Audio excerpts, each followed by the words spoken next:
visi kita adalah menyiapkan SDM unggul. Ini adalah tugas dan fungsi pendidikan. Kemudian meningkatkan daya saing produk dalam negeri. Yang ketiga itu adalah menggerakkan ekonomi masyarakat. Ini yang bekerja dengan UMKM. Kami terus berupaya meyakinkan. Akhirnya tahun 2018-20 itu sudah mulai masuk. Kami sudah mulai masuk bersama dengan INKA. Awalnya baru INKA. Nah, kemudian oleh INKA diperkenalkan dengan anak-anak perusahaannya dan cucunya, yakni PT IMS. Kami selalu memberikan bahwa kami hadir untuk membantu.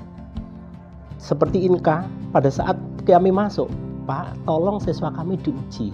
Ini tidak ada kaitannya dengan kelulusan, tidak ada kaitannya dengan nilai. Kaitannya adalah tolong berikan predikat pada anak kami, go atau no go, layak atau tidak masuk di industri. Itu yang kami tawarkan.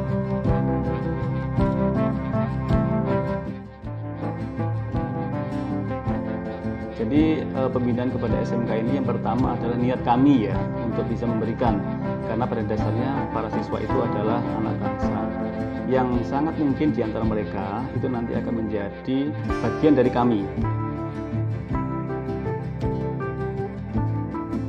Kemudian yang kedua adalah bahwa kami di dalam melakukan proses manufaktur untuk lingkup tertentu ya yang relatif kecil begitu, itu kita bisa menggunakan fasilitas yang ada di SMK.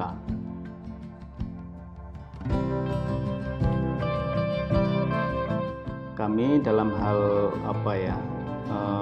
fokus itu juga melihat, kami juga mendatangi sekolah ya, kami melihat bagaimana mereka melaksanakan kegiatan belajar mengajar, mereka menyiapkan konsep pembelajarannya, mereka menyiapkan segala hal fasilitasnya juga ya, itu juga kami perhatikan.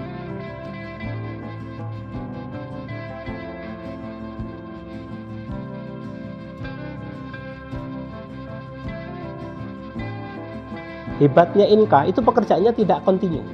Jadi pekerjaannya sesuai dengan pesanan. Ini penting agar anak-anak ini update terhadap kompetensi, gitu ya. Yang kedua, INKA ini kan perusahaan yang besar dan jobnya itu bisa dikerjakan. Kalau kita mau bergabung 20 SMK mungkin kurang.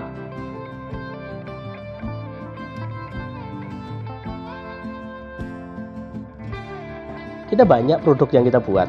Kalau dari INKA itu kita mulai dari pengecatan. Jadi kita mengerjakan pekerjaan pengecatan. Kemudian kita mengerjakan kursi, itu yang proyek besar itu ya, yang kita pernah naikkan 5,3 M itu. Karena itu membuat jok gitu ya, jok kursi. Terus kemudian kita membuat pintu kereta. Kita membuat sambungan. Juga kita membuat lampu LED, lampu gerbong.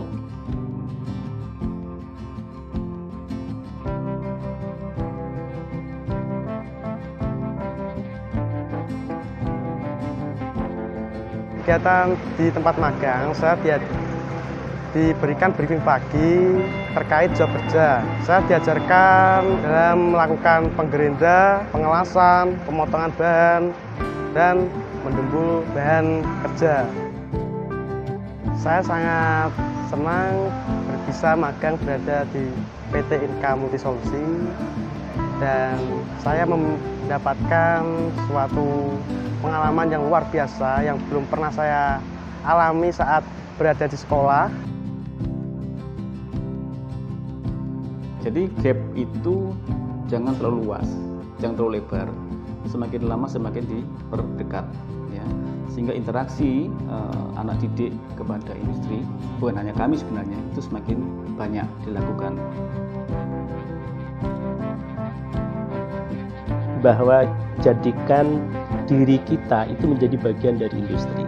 Jadi kita tidak boleh membuat gap dengan industri. Yang kedua itu adalah komunikasi. Komunikasi itu jangan sampai kita komunikasi dengan industri kalau kita butuh saja. Tetapi komunikasi keseharian, hello, bagaimana kabarnya, salam untuk orang keluarga di rumah, ini penting. Dan itu harus dilakukan.